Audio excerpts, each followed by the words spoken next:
Namo tassa bhagavato arahato samma sambuddhassa. Namo tassa bhagavato arahato samma sambuddhassa. Namo tassa bhagavato arahato samma sambuddhassa. Aparutade sangamatassa tawaraye sodavanta bamunjantu satang.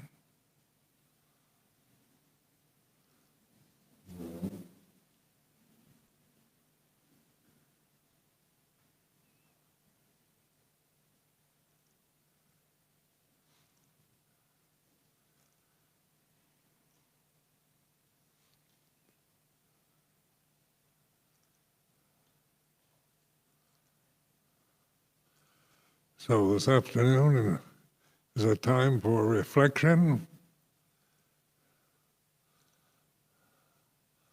Means to listen and notice how the words that I speak affect you. They're like this, whether they inspire, confuse, or you feel averse, or you don't agree, or whatever. Be the witness to the feeling, to the result of listening to a Dhamma talk on this day.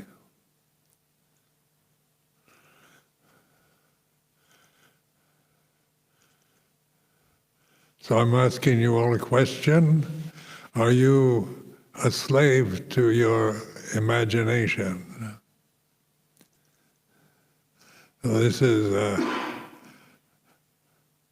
definition of a slave is someone who has no ability to do other than follow his thoughts, his or her thoughts or emotions of the present time, beliefs.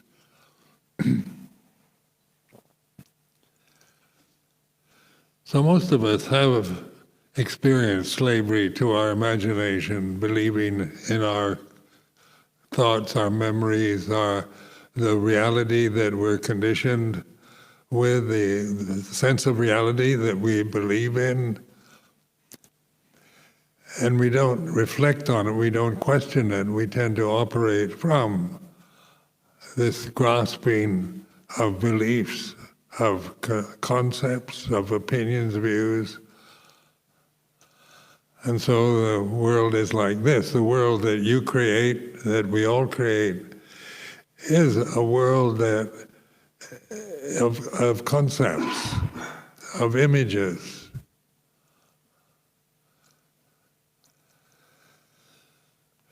So then ask yourself, are you a slave to the images in your mind, to the beliefs or the emotions that appear and disappear in your conscious existence? So drama, when you're contemplating dramas, it's all about romance, adventure, excitement, things that stimulate the imagination.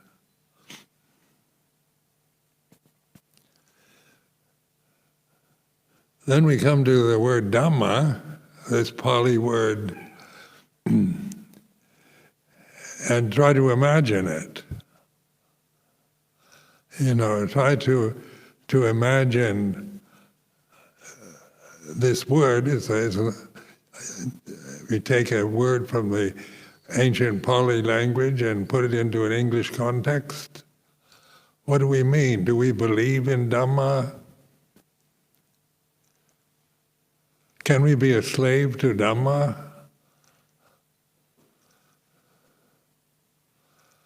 So this is this kind of investigation of the way things are, the way it is.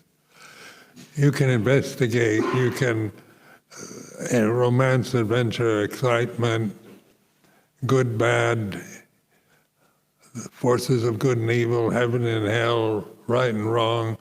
We can all create images or have strong views about righteousness and goodness and about there's a devil, is there a kind of permanent evil force, a satanic permanent evil force in the universe. We can believe in it or disbelieve in it.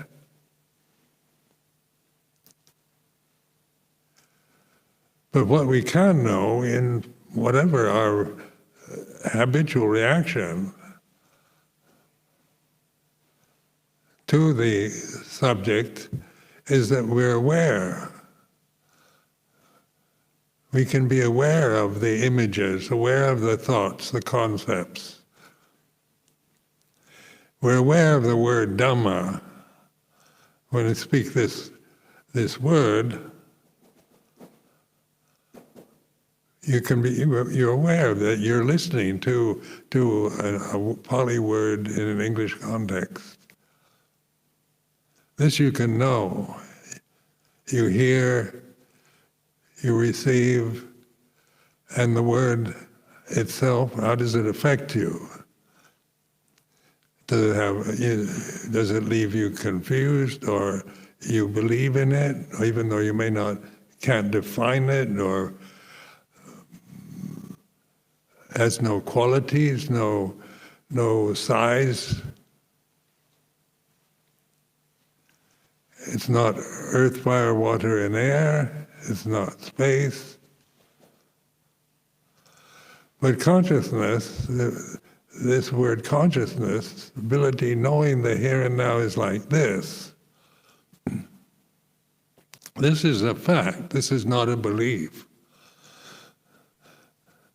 And just pointing this out, how religions tend to operate very much from beliefs that you adopt.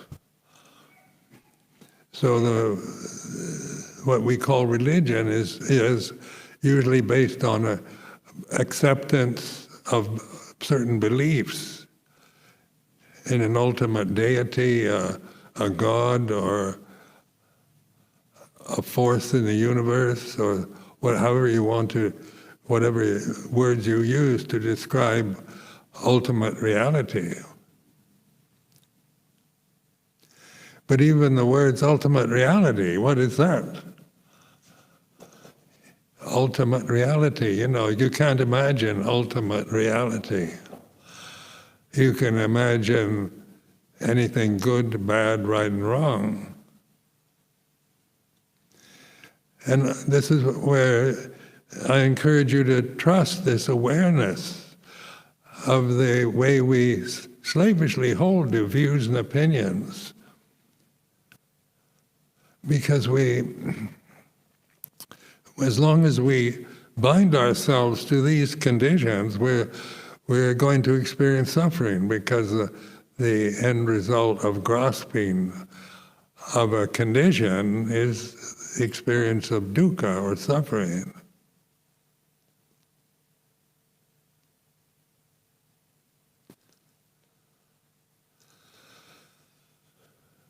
So very opinionated people are slaves to their beliefs, their opinions. They'll fight for them, die for them, argue, do anything if you're fully convinced you're right, that your sense of what's true and real is like this, and you define it.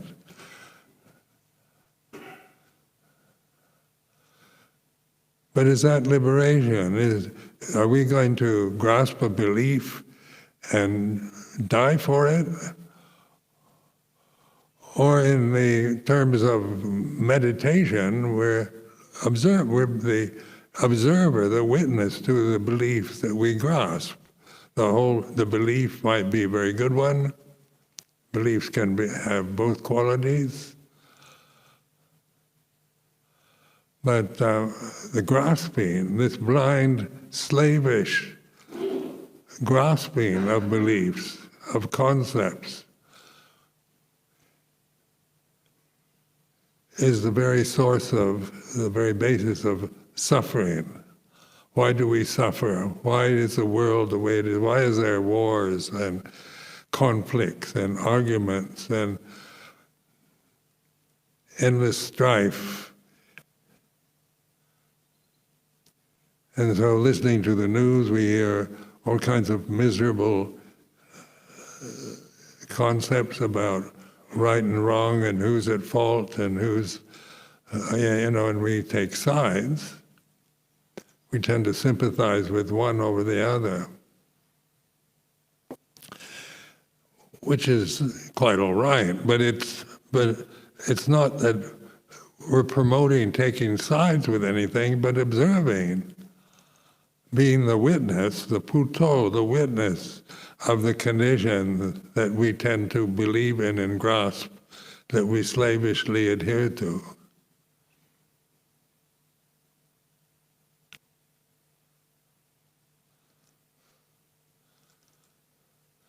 So the ego is a form of slavery when we're just operating from our egos, because they're based on beliefs, on habit patterns. So the ego can be witnessed, and ego can't witness itself. So when you're aware of your conceits, your beliefs, your prejudices, your biases, that's not an ego being aware of something egotistical.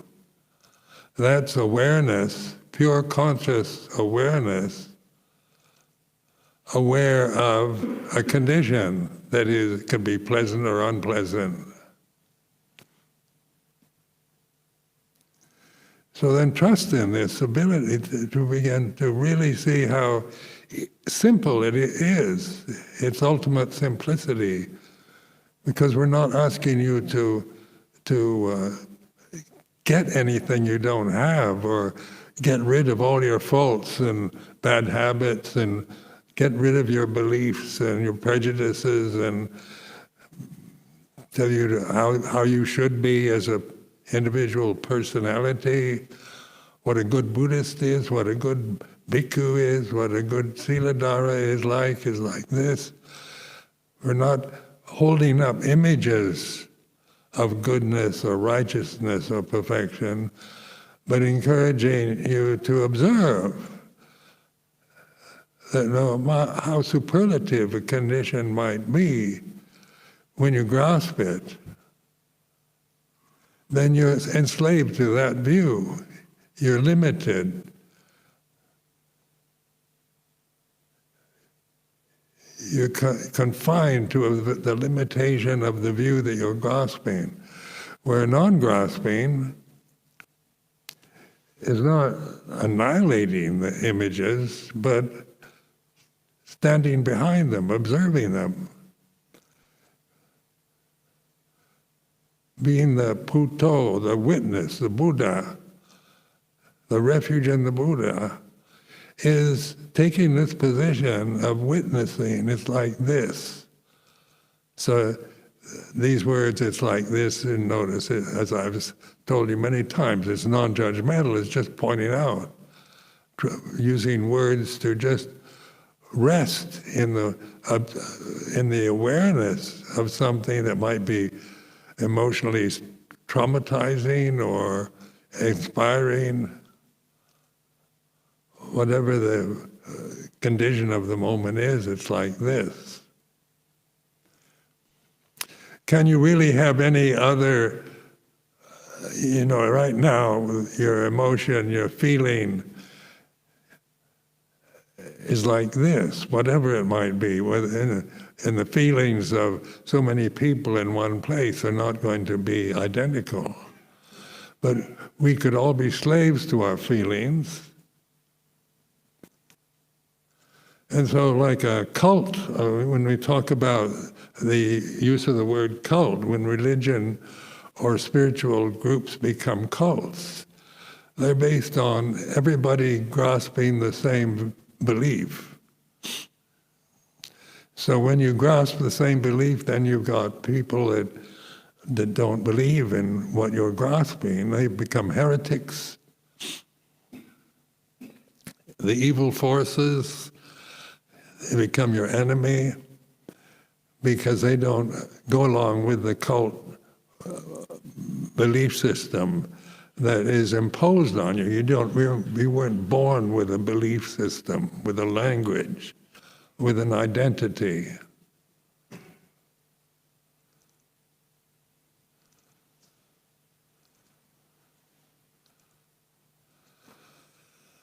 Now, it's really important to be the witness to your thoughts. So, like, this particular style of Thai forest tradition of the Puto, the Buddha's a kind of mantric form of the word Buddha. So the word Buddha becomes not just part of a religious practice, a word that we chant, we believe in the Buddha, but it's actually taking the word itself,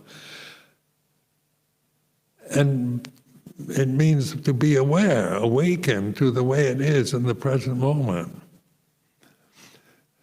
And so many of us have suffered in monastic life because we're always trying to get something we don't have.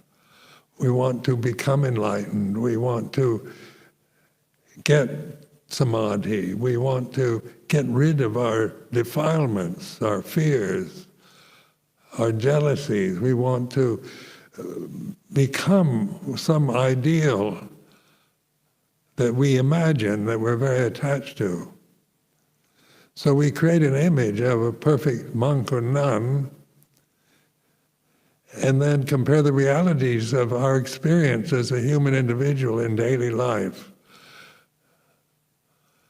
No, it's a perfect image of a monk or nun. It's just a collection of words. And you can take words to, the superlative position, the best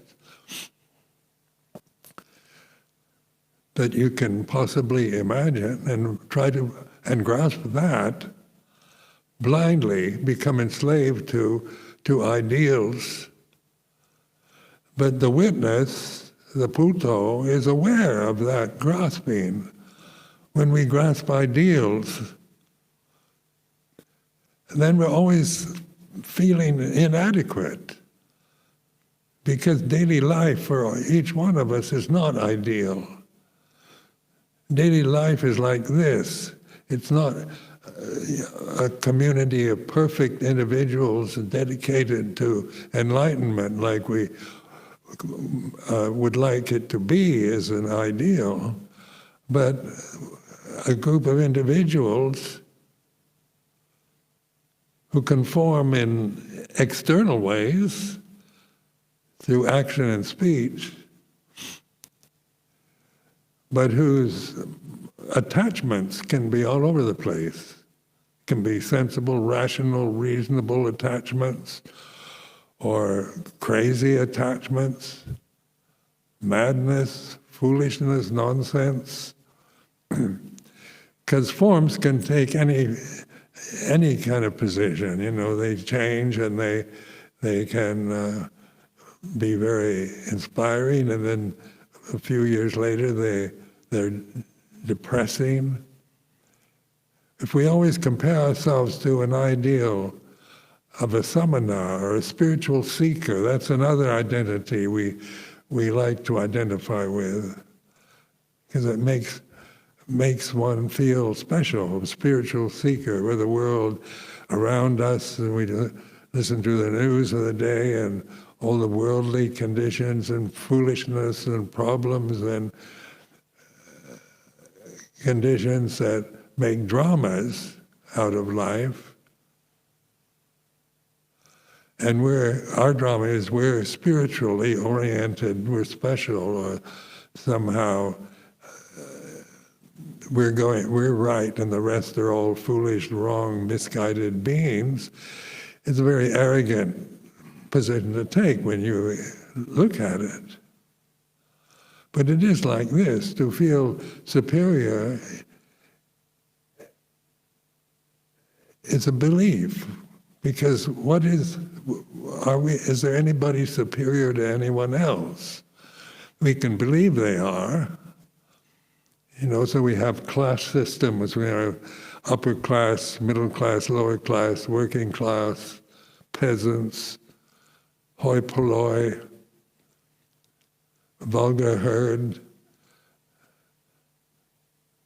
We can have various terms for various elements in the society as helpful or criminal, but they're all created images, created conditions that we impose on life.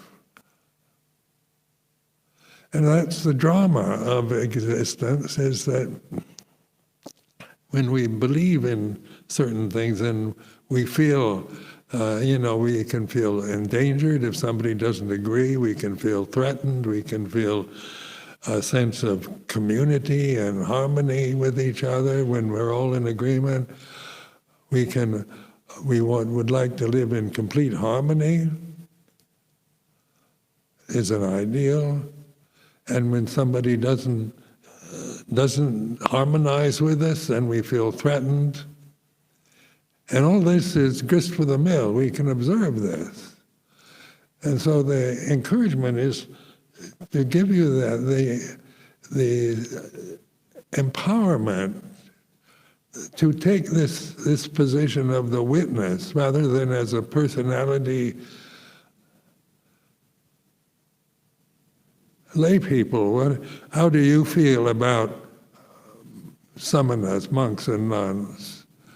How do you relate to us in our external form or the tradition that we're representing? So it's like this. Some of you find it inspiring, others critical of it. It might intimidate you, it might inspire you, but the Puto is not inspired or intimidated, but observing. Intimidation is like this. Feeling inspired and believing in the superiority of the Sangha is like this. And so this is a way of liberating yourself from slavery, from the slavery of habits.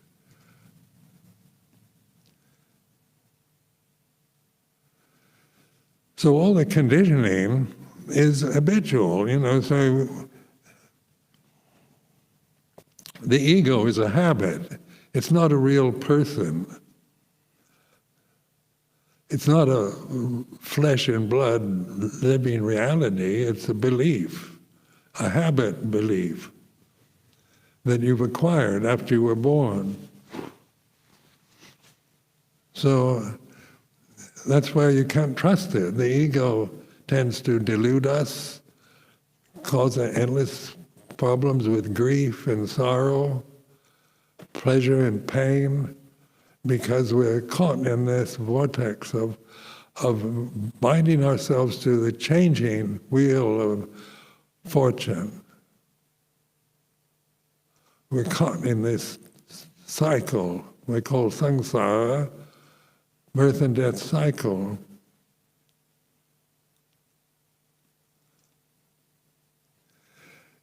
The witness, the Puto, is consciously aware. It's not a kind of blind state of like a zombie or just a dead leaf. It's fully aware, and it's not personal.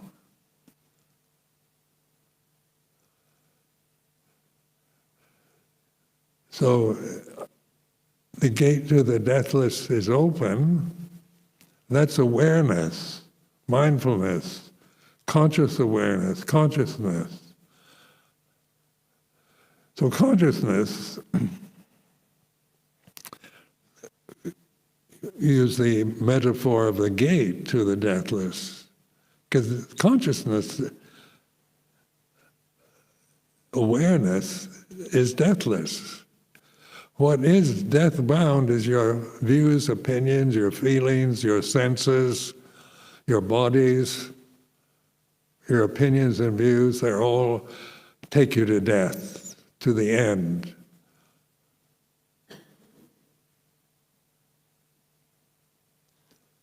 Mindfulness is the path to the deathless. Heedlessness is the way to death. So whether we realize it or not, when we're slaves to our imagination, then we're dying all the time. Life is just a series of changing conditions. We're caught up in a kind of helpless world that we can't control, that we can dread, that we can ignore. We can imagine a perfect society, but no society can be perfect according to an ideal, because societies are conditions. They're made up with views and opinions, preferences, individuals. So even in democratic societies, we're brought up in upholding democracy as an ideal form of political practice. But what do we mean by that? Is this country really democratic according to an ideal of democracy? Or we can always find fault with it, whatever country you're living in, that should be completely democratic and fair. But they aren't, because they can't be. Just like you can't always be an ideal monk or nun, a perfect man or perfect woman. Because perfection is another image that we grasp. We can imagine it, but we can't create perfection that lasts forever, because all conditions are impermanent.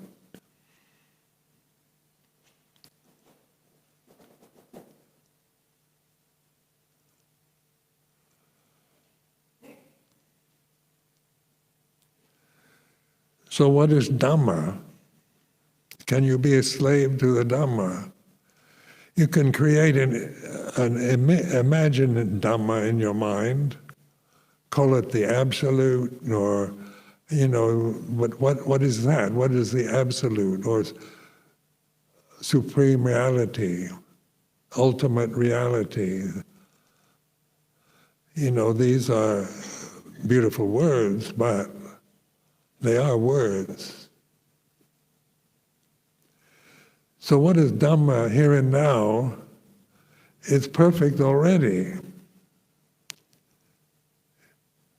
It's not personal. It's not male or female. It's not samanas. It's not lay people. It's like this. And then the gate to the deathless, conscious awareness, is where we realize Dhamma for ourselves. It's reality.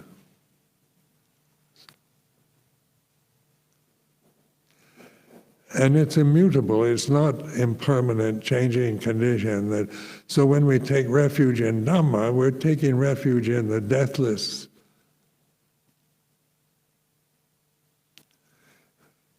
But as I've been saying, you can't imagine the deathless, because that's what you are. Ultimately, when you let go, really relax and let go of life.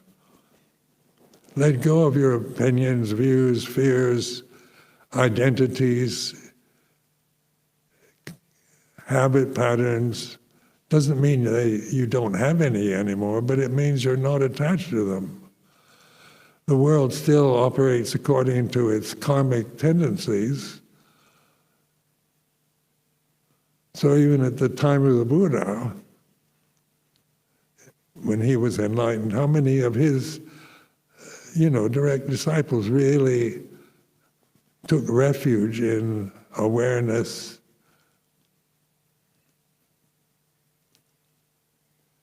totally letting go of conditioned phenomena? Now that can sound like It sounds like an ideal, another ideal, but this is to be proven to yourself. When we say budget tangwe tida po inui, to be realized individually. So all these words that I'm using at this time are just words, but what are they? I'm trying to use words that point to the reality of awareness that each one of us, that perfection that is our true nature, all of us. And then we ask ourselves, where is it? What is it? You can't find it. You can't define it. It's not a sense experience. It's what we call enlightened or awakened to reality, that we know this. In budget tongue, we know this for ourselves. It's no longer a belief that we've heard from teachers or scriptures.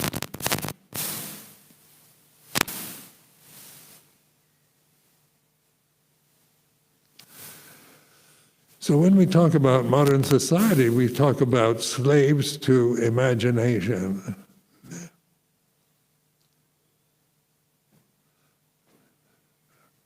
We can say we live in a society of slaves, even though in democratic social systems like here in the UK.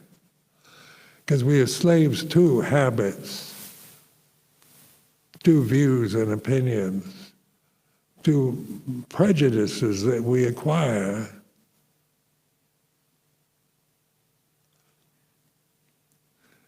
So a slave has no way out, isn't it? As long as we're enslaved to conditioned phenomena, we can't see any way out of it. We're operating from the ego, like trying to get enlightened as an ego trip.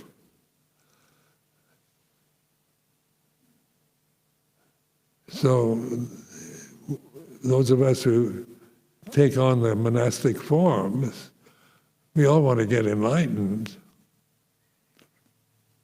The lay people coming to this talk want to get enlightened. It's a very desirable goal. Want to be free from suffering. So then the Buddha, in his teaching, basic teaching, is very clear on how to do that. It's not a kind of mystical teaching that requires belief. It's not a system that you have to believe in order to fulfill your wishes to become enlightened or to be saved.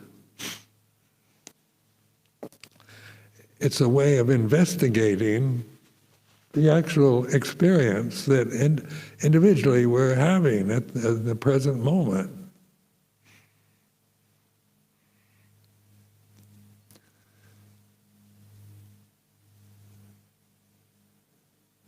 So in the Four Noble Truths, that's very, very skillful teaching the Buddha gave after his enlightenment to his disciples, first sermon of the Buddha,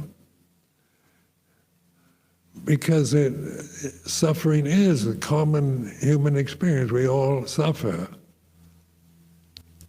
And nobody wants to suffer. We want to be happy, secure, fulfilled, blessed by life, blessed by the heavens, by the gods, by the angels. As individuals, we want to live in a society that is fair and just and equal and not corrupt. That it has that everybody in it is practicing in the same way as we are. Because that's never going to happen. Because each one of us has separate karmas. So we have this word in Pali Buddhism, karma, which means cause and effect. So the cause and effect, the karma that we have is quite personal. Like that's why we're individuals. When we look at ourselves, we don't see that the others are exactly like I am. We sometimes are mystified by the behavior of other members of the Sangha or the lay community. Because we would never act like that or think like that. The war, the conflicts in Ukraine, when we hear the news, we feel a certain way. Like we can imagine ourselves caught in a situation where our lives are in constant danger.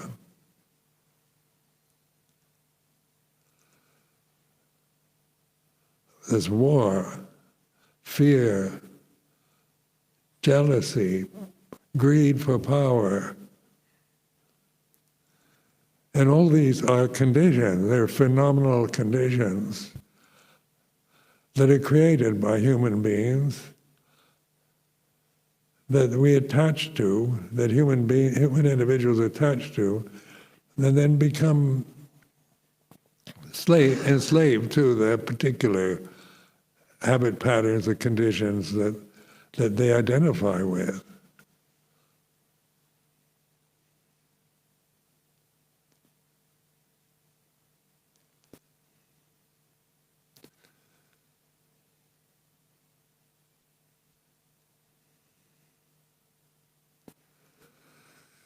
So life is in this realm that we're experiencing through these physical forms, these bodies.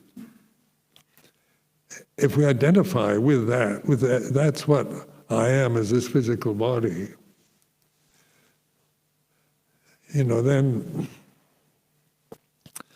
this physical body is, an old body now. But what isn't old is awareness. Conscious awareness doesn't age. Memory does. Memory can, because that's acquired knowledge, isn't it? When you acquire knowledge through reading books or through being instructed by teachers or parents or whatever, that kind of knowledge can easily be lost or forgotten. But what isn't lost or forgotten is conscious awareness.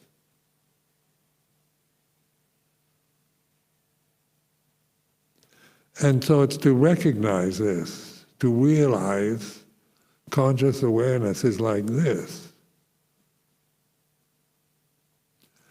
So just asking you the simple question, are you conscious? You say yes, because you know you're conscious. You don't have to consult the person next to you to find out whether you're conscious or not. But what is it? When you know you're conscious, and then you think the body's conscious, we're conscious through the senses, through seeing, hearing, smelling, tasting, touching. We're conscious of our feelings.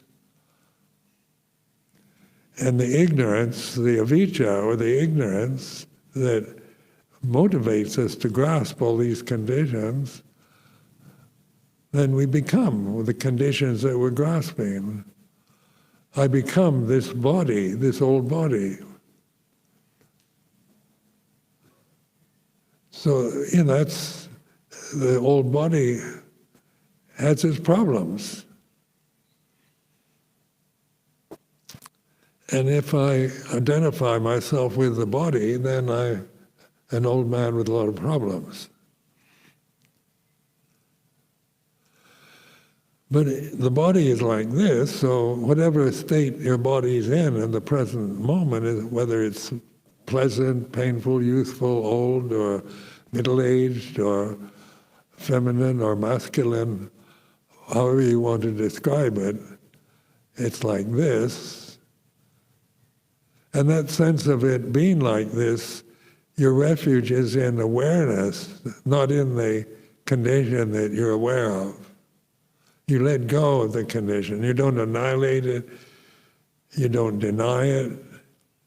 You don't have to change it. But just awareness itself is the gate to the deathless, the Eightfold Path, the way of liberation.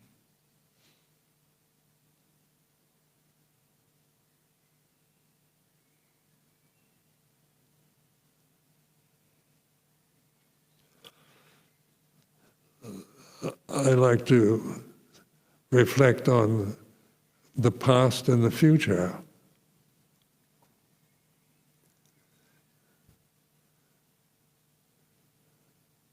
So just being aware of when I think of the future,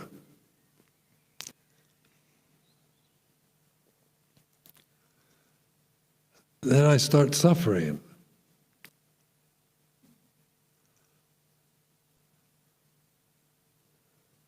I can have hope for the future. I have plans for the future. This year I hope to visit my sister in America, which is not suffering, but then the idea of the future, having to travel to the west coast of the United States to see my 90-year-old sister is like this. It's not particularly, it has its kind of good side, but it's also a kind of dread of having to go through the whole bureaucratic problems of immigration and onward into traveling in airplanes and things like this. So the future can be a worry. Will I, at my age, should I be traveling with this COVID pandemic raging around the world? Then it sounds pretty dangerous to fly all that distance from London to Seattle.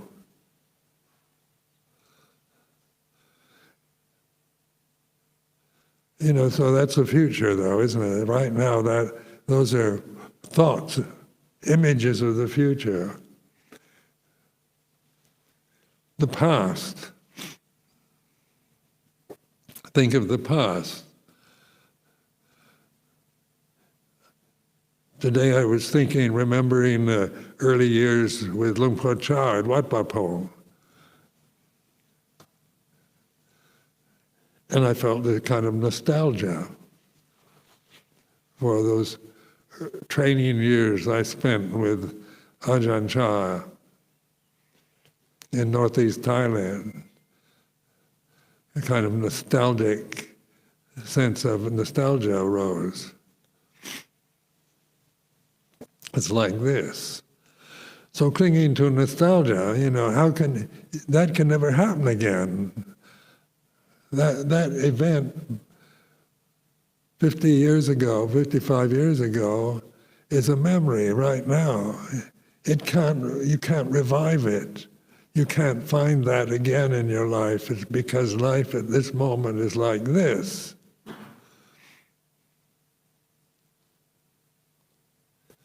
And when I totally accept the present moment as it is, I don't suffer. The end of suffering.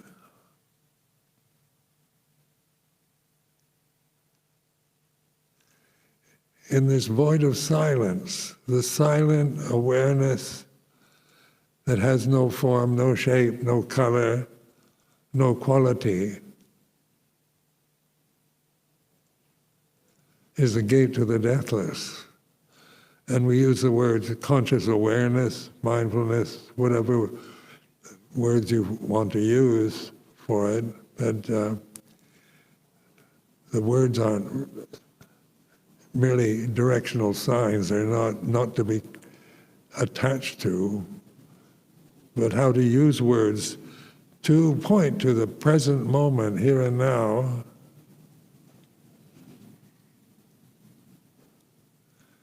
Here in the temple, I always like sitting and meditating in this temple because it always has this kind of silent quality to it.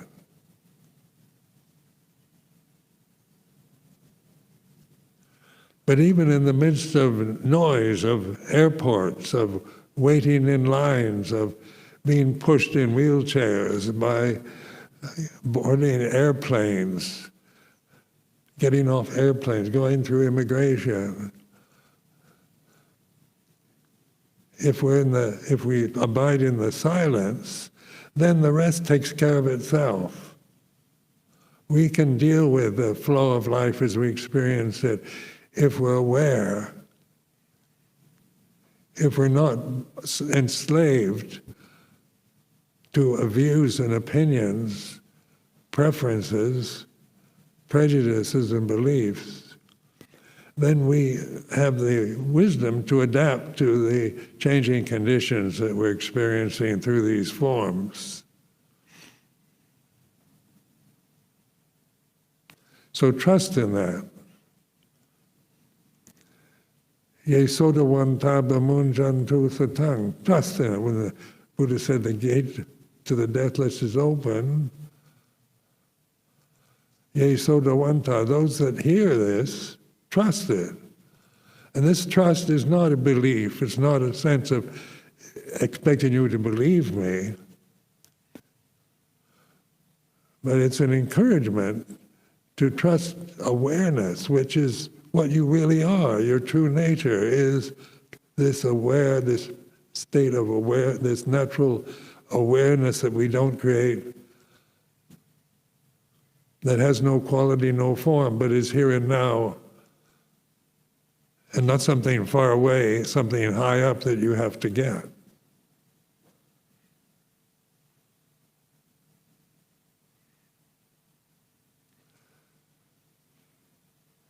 So I offer this as a reflection for this afternoon. Sadhu Karanga Dhamma Se